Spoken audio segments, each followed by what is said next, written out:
Hey guys, welcome to the Asking Us episode number 24, and today I'm going to be talking about what should your SEO be doing each month on your campaign. Yeah.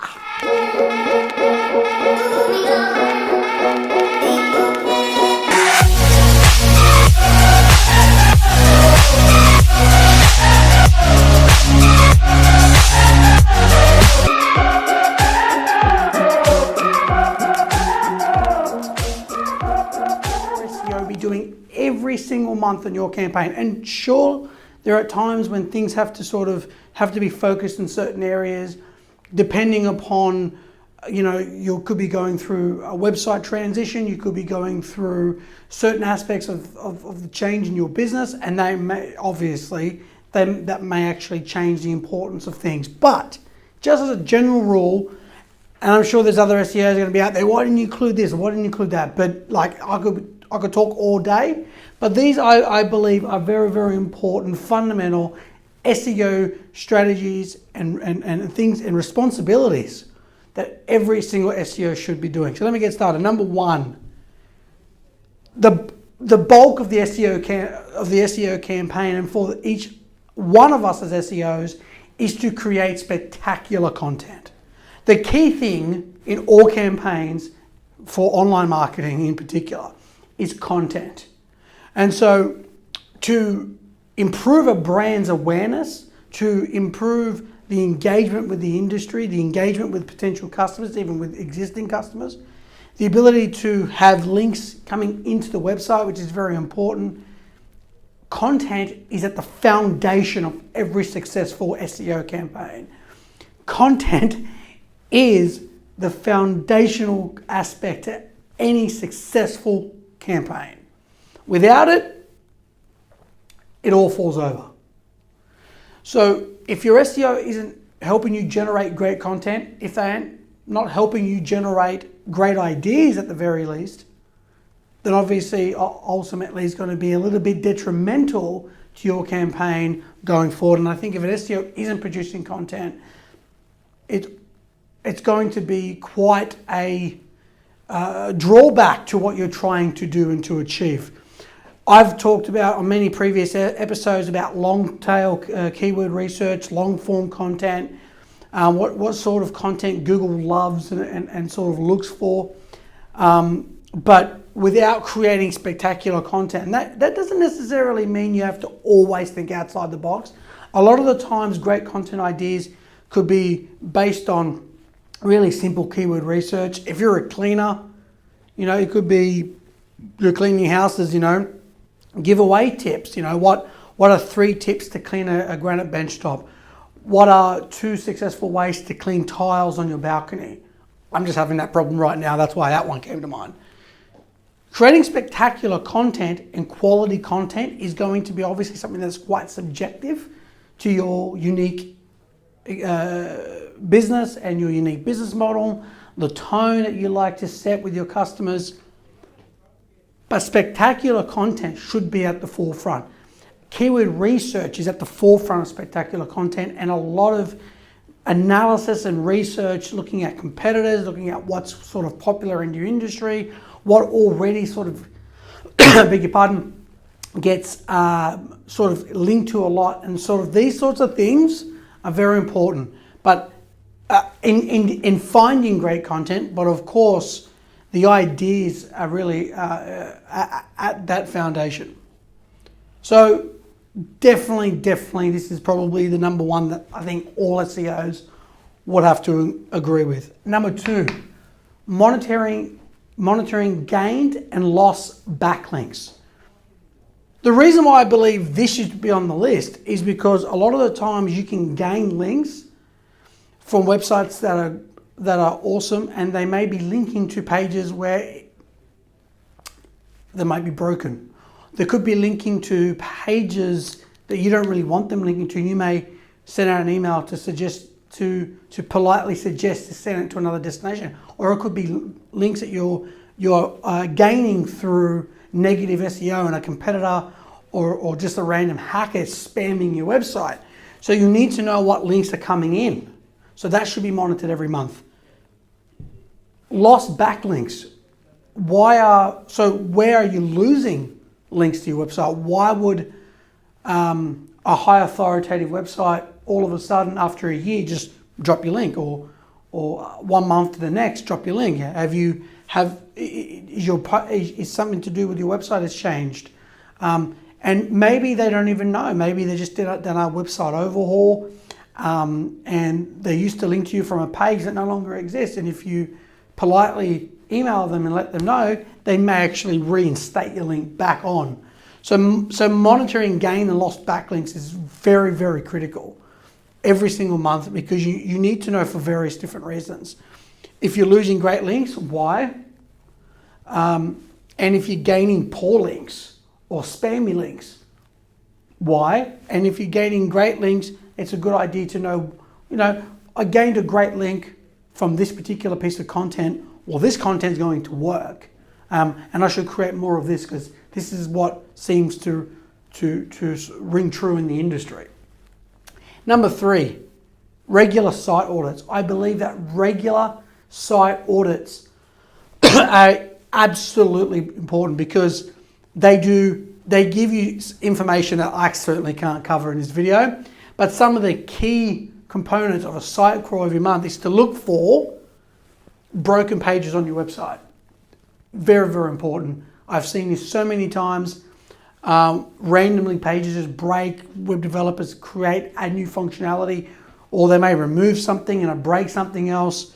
So you need to be monitoring. The bigger the site, the more important this is. And again, I go back to obviously your specific requirement and your specific situation, but checking broken pages is just a good general rule. Looking for duplicate content. Maybe content writers have added a piece of content. This actually really rings true when you have a website that's 5 years old or 6 years old, and you go through various content writers. And so maybe you're producing a piece of content that you already have previously, and so you're only really duplicating your index, and Google can become sort of confused as to why you're serving up 2 pieces of content that's the same. You're probably better off doing what I mentioned in the previous video about updating the old content, updating the date, the author, and add images and improve the content, make sure it's relevant for the time you're in, 2018, rather than actually create a whole new article. So checking for duplicate content can stem as well as broken canonicals. And without getting too technical, it's a great thing that your SEO should be monitoring every month. Just send them the video if you like. Page speed issues, again, an alarming issue that I've come across recently in a substantial way with a Magento site. And what was happening is a client decides they want new functionality. Or a client decides, hey, you know what, I want this to be added on my shopping cart.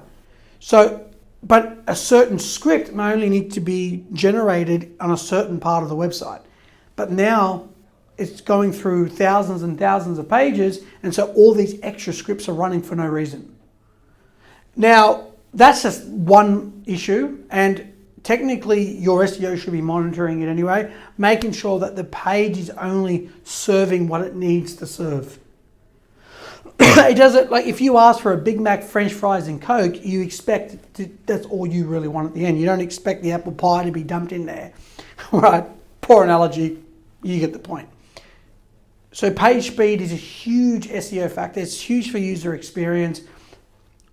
Users want content served quickly. Right? That's just the nature of how we user behavior right now in the world. We don't like to wait for anything, right? So that's very important. I mean, every month, a quick site audit can only take sometimes 10 minutes, 15 minutes, but the data it actually presents back to you can pretty much keep you busy for 6 months, depending upon the issues. So they should be done regularly. The bigger the site, the more important that is. 404 error checking and updating XML sitemaps. I put these two together because a lot of the time when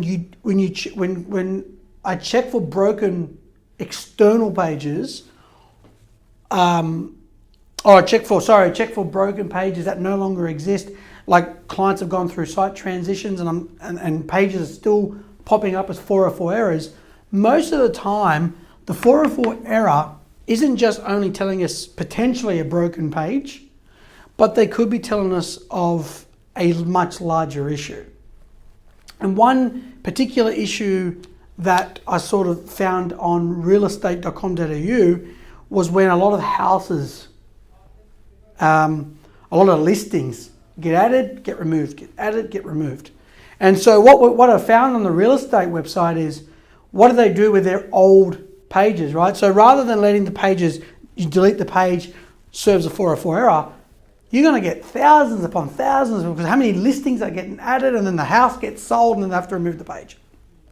What they do, rather than just deleting it, they take it off internally from the website and allow it to be served just as a floating page. So when it's requested, it's just like an archived floating page that says, this house doesn't exist in this particular area, but have a look at these related listings.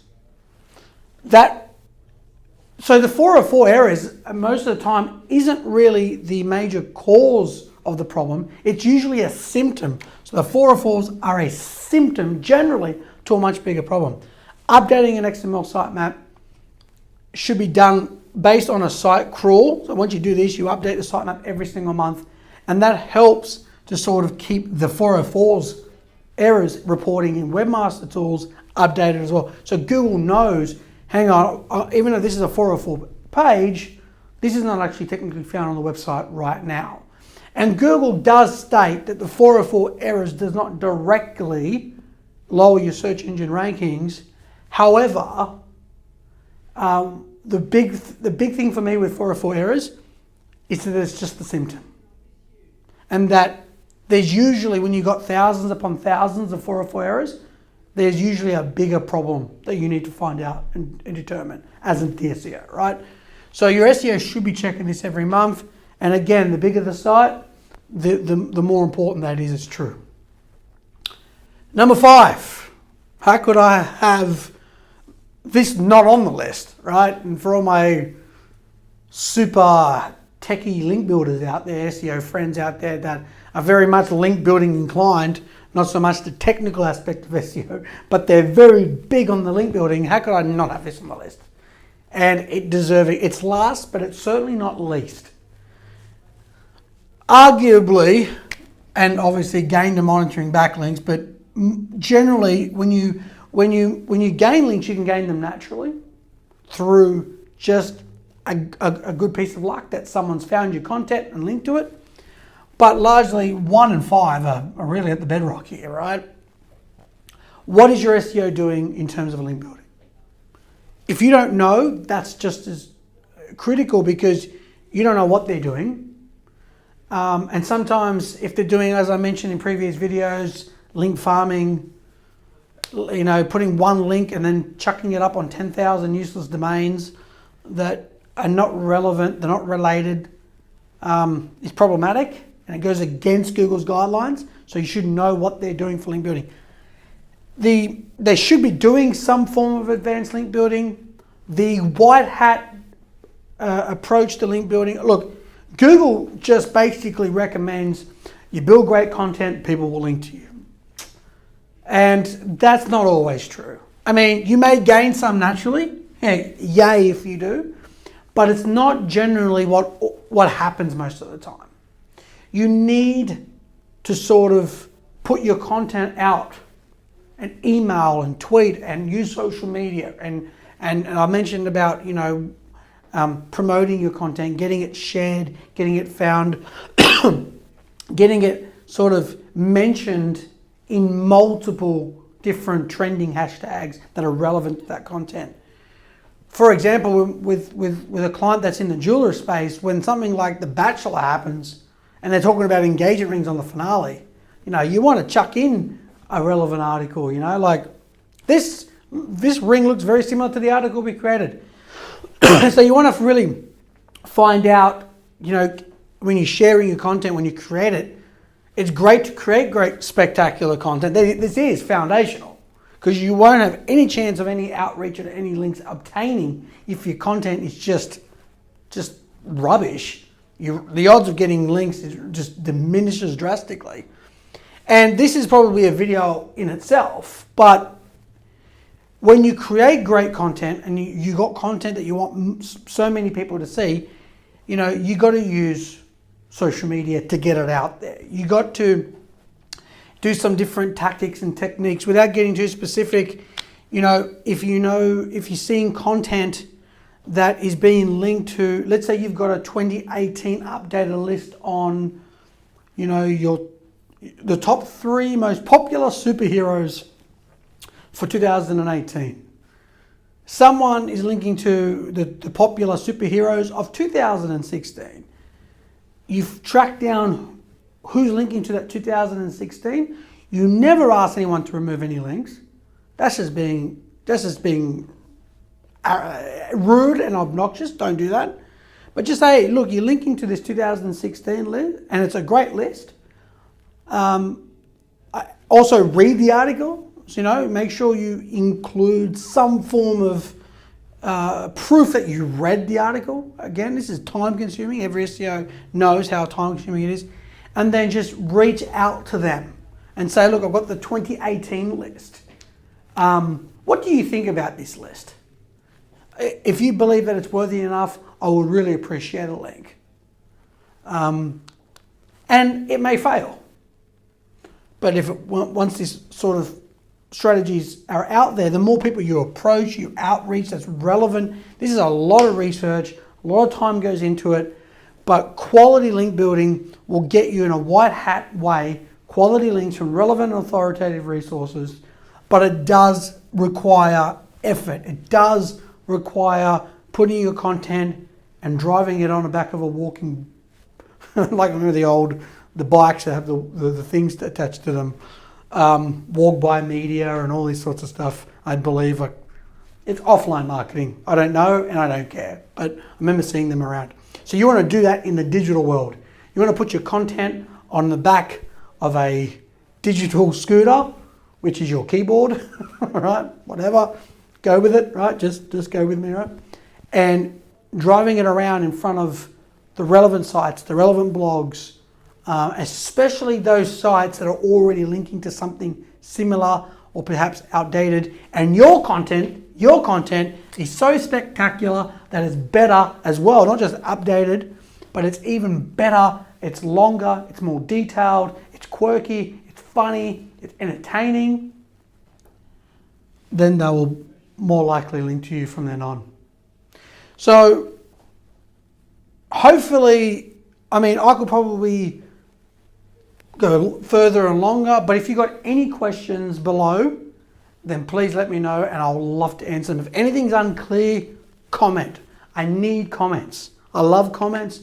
I love engaging. And if anything's unclear or I can go into more detail or I could elaborate, please let me know by leaving a comment below, and please subscribe if you're watching this on YouTube. I'll definitely appreciate that, and hopefully you have a lovely day ahead. Goodbye for now.